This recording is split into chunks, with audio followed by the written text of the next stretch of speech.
Can you believe there's scientists out there that say not to drink this? Are you kidding me? We are 4 weeks through the fantasy season, 13 more weeks to go if you have any hopes or desires to play in a fantasy football championship, and there are still plenty of players to add on the fantasy football waiver wire. So let's go ahead and break down all of the players that we should be adding in week 5, and hopefully these players will be main staples on our roster going forward. Roll the intro!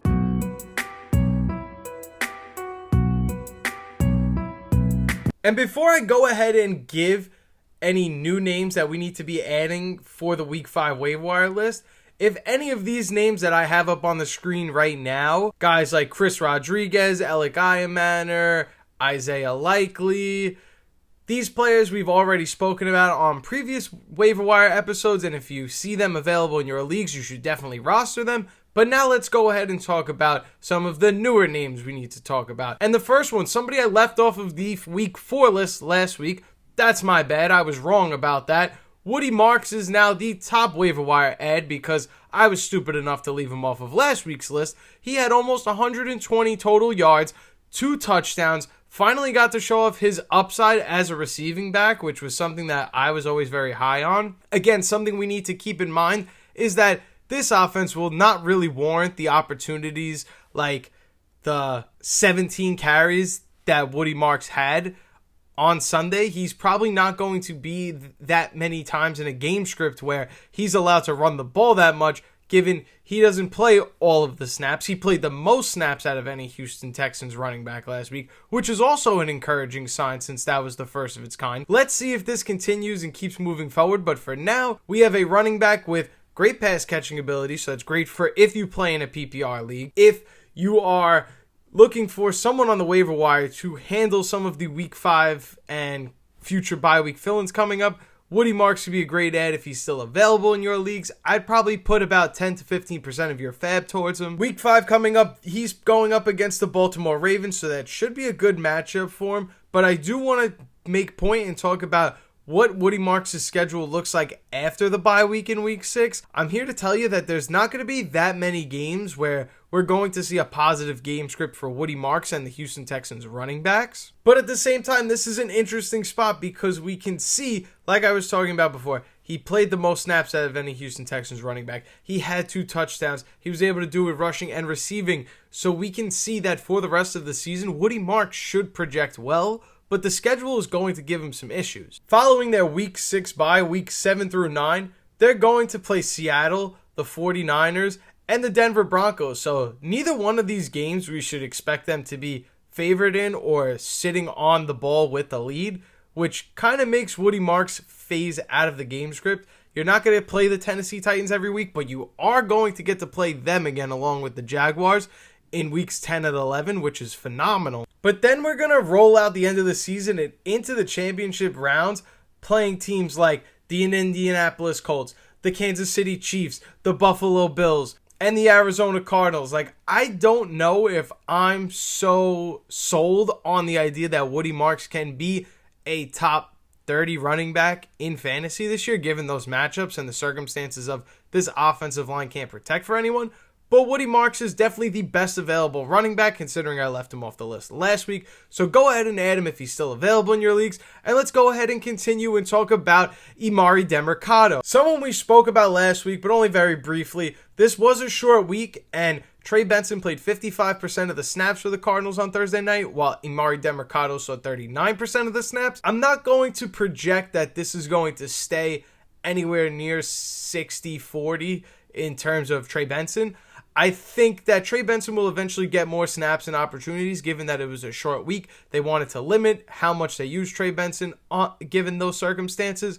But I also think that Emari Demercado's veteran role and third down back presence is clear. So he's going to float around that 25% of the carries or not 25% of the carries, 25% of the snaps, maybe 30% at the most. So maybe Emari Demercado in deeper leagues is warranted of a roster spot because he's going to be that new Trey Benson role.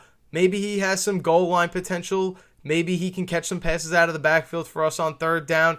This is a running back that we now need to be considering adding to our rosters. Let's talk about now one of the heroes in Ireland. That would be Kenneth Gainwell of the Pittsburgh Steelers. And while Jaylen Warren was a last minute or late inactive, depending on when you set your lineups, Kenneth Gainwell stepped in right away as the main guy or the feature back in this offense. We didn't get to see a lot of Caleb Johnson, obviously. We weren't expecting to.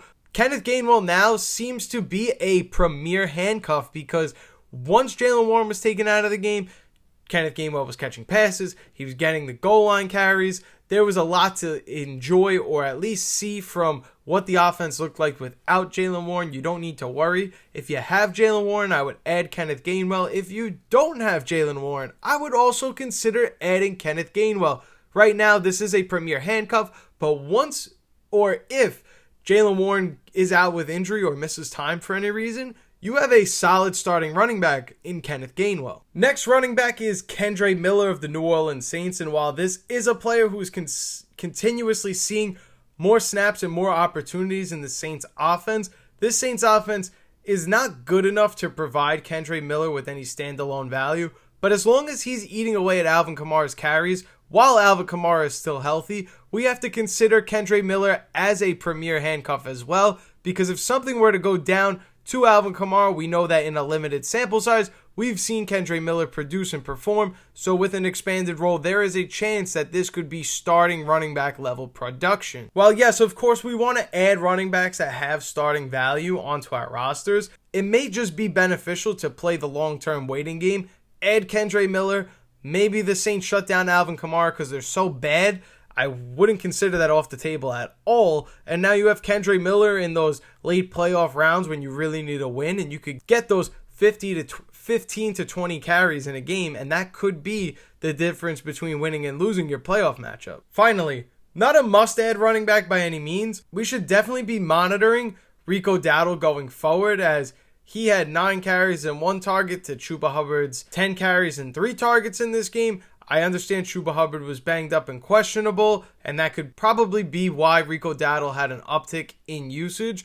But if they're going to use more running backs and take less of the workload off of Chuba Hubbard, we need to keep an eye on Rico Dowdle, because at least we've seen him in Dallas run for 1,000 yards. He's definitely a capable runner if something were to happen to Chuba Hubbard. So I like Rico Dowdle as a handcuff as well. Make sure you add him on your rosters if you have an open roster spot. But otherwise, let's keep it going and we'll talk about some of the wide receivers on this list. Romeo Doubs was spectacular on Sunday night, and while he's probably owned or rostered in most of your leagues out there, some of you could probably benefit from adding him on your teams. No, he's not going to have 3 touchdown games all the time, but something we need to be mindful of is that when they got down to goal-to-go situations, Romeo Doubs was the receiver they were looking towards.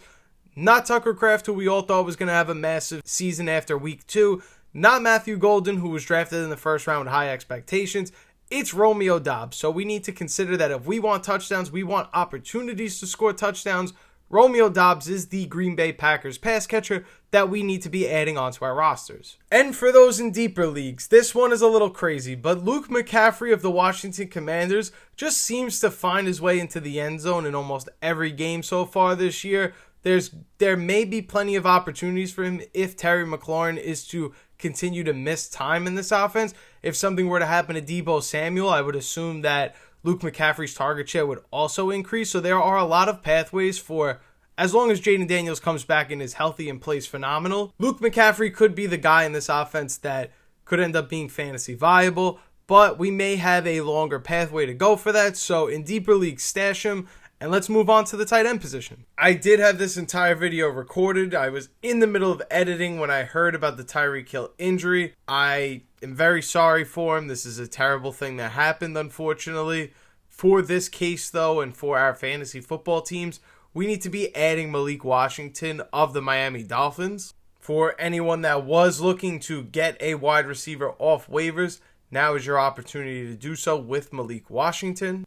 And for the tight end position, I'm looking at none other than Theo Johnson of the New York Giants. With Malik Neighbors being out for the season, yes, we expect Wan'Dale Robinson to get more targets and opportunities. But until we find out exactly who in the Giants offense is going to get more targets and opportunities, we have to assume and upgrade all pass catchers in this offense until we see who's actually getting this volume. This is a player that the Giants do trust now in his second season, as he's played at least 75% of the snaps in all 4 of the games so far. Yes, he scored a touchdown on what was a shovel pass. It really wasn't a pretty play. It didn't look like good football or great execution at all. It kind of looked like a broken play. But regardless of the fact, Theo Johnson is going to be one of the guys that are red zone targets. And if we consider what his numbers are compared to the other tight ends in the NFL right now, some of the numbers of Theo Johnson will actually surprise you. In 2025, amongst all tight ends, Theo Johnson is 8th in routes run, 10th in snap share, and 4th in red zone targets. So he's getting targeted a lot considering how many guys play his position and how many guys get red zone looks. So Theo Johnson is somebody to be monitoring going forward. I definitely would be adding him. You may have week 5 bye weeks coming up. Definitely stash him. I think Theo Johnson has a chance to be someone that gets a real big bump in production, given that Malik Nabers and his massive target share that he was supposed to have in this offense is now vanished into thin air and is up for grabs for any player to take. And if I'm going to tell you to add Theo Johnson, I will also tell you to add Jaxson Dart, but I will say proceed with caution, because almost half of his passing yards came with when Malik Nabers was in the game, and we all know Malik Nabers was injured very early in that game, so there clearly wasn't much of a success for this passing offense going forward in the rest of the Chargers game, yet they still won and had no problem doing so. The defense really won them that game. I like Jaxson Dart, obviously, for his rushing upside. That's something that a lot of people are hoping on and banking on will be a productive factor for him in fantasy. I think as long as he just doesn't continue to make mistakes and he is extending plays with his legs, he should be a viable fantasy quarterback. And we are going to have guys coming up with bye weeks like Caleb Williams. So definitely go ahead and add Jaxson Dart if you have the roster spot to do so. And that's going to wrap it up for our week 5 waiver wire video. So I was wrong about Woody Marks. I'm sorry about that. I left him off the week 4 waiver wire video because I did not trust the Houston Texans offense. Stupid me for not realizing that because they're playing the Tennessee Titans, they are automatically going to have a good offensive game again. If there's any players that you think that I missed out on that should be waiver wire candidates, let me know down in the comments down below. We can have a discussion about it. Outlier Militia, that is all the time I have for you guys today. Thank you guys so much for watching. My name is Turtle, this is Outlier Fantasy, and I will see you in the next video. Wow, you stuck to the end of this video? Thank you so much. If you're new here, make sure you check out one of these videos on the screen right now. And don't forget, before you leave, make sure you're subscribed so you don't miss any fantasy football videos on this channel. And that's all I got for you guys. I'll see you in the next one.